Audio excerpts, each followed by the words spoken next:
রাসূল সাল্লাল্লাহু আলাইহি সাল্লাম বলেন, তোমরা বেগানা নারীকে দেখে চক্ষু নিচু করো, আমি জান্নাতে নিয়ে যাওয়ার জন্য জিম্মেদার। তিনি বলেন, হঠাৎ যদি কোনো মহিলার উপরে চোখ পড়ে যায় তাহলে মুখ ফিরিয়ে নিতে হবে। তিনি বলেন, হঠাৎ যদি কোনো মহিলার উপরে চোখ পড়ে যায় তাহলে মুখ ফিরিয়ে নিতে হবে। বলো যুবক, তোমার মোবাইলের কি হবে? বলো যুবক, তোমাদের টিভির কি হবে?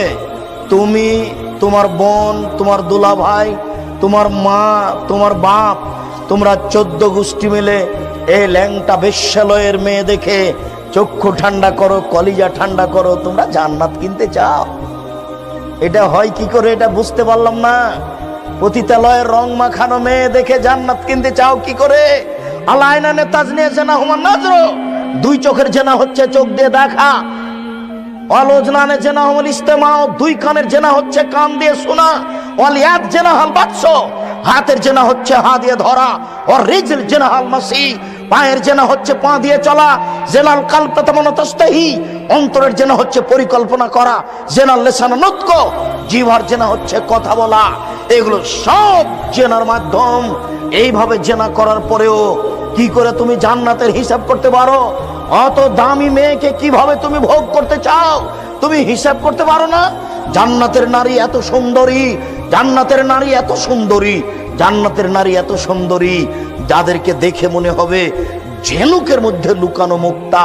জান্নাতের নারী এত সুন্দরী, জান্নাতের নারী এত সুন্দরী যাদেরকে দেখে মনে হবে ছড়ানো ছিটানো মুক্তা।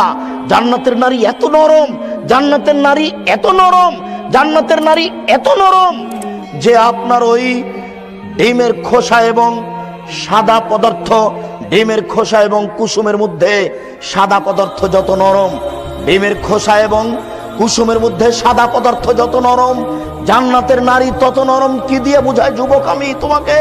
জান্নাতের নারী কত নরম। মহান আল্লাহ চ্যালেঞ্জ করে বলেছেন, লাম ইয়াতমিসহুন্না ইনসুন ওয়ালা জিন। জান্নাতের নারীকে মানুষ কোনোদিন স্পর্শ করেনি, জান্নাতের নারীকে জিন কোনো স্পর্শ করেনি, কোনোদিন কোনো জিন স্পর্শ করেনি।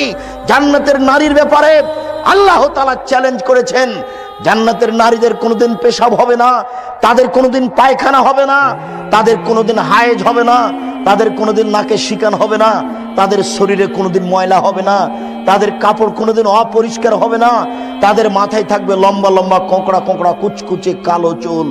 যুবক, তোমাকে আমি কি দিয়ে বুঝাই জান্নাতের নারী কত সুন্দরী?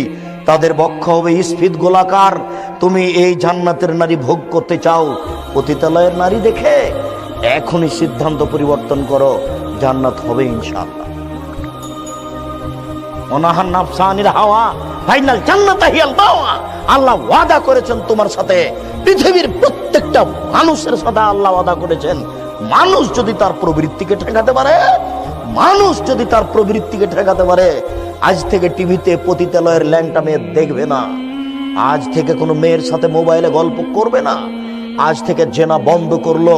এই বলে যদি সে নিজেকে ঠেকাতে পারে, আমি আল্লাহ তার সাথে ওয়াদা করেছি, আমি তাকে জান্নাতুল মাওয়া দিব। অনাহান নাফসানিল হাওয়া ফাইনাল জান্নাতা হিয়াল মাওয়া। কেউ যদি নিজের প্রবৃত্তিকে ঠেকাতে পারে, মনের চাপকে ঠেকাতে পারে, কাপুরুষ তোমাকে চিনি না। তুমি তো ওই মেয়েটার নাম্বার হাসি মুখে কথা বলেছিল, সেই জন্য তুমি নাম্বার ধরে রেখেছো আবার কথা বলার জন্য। এই তো তোমার ঈমান।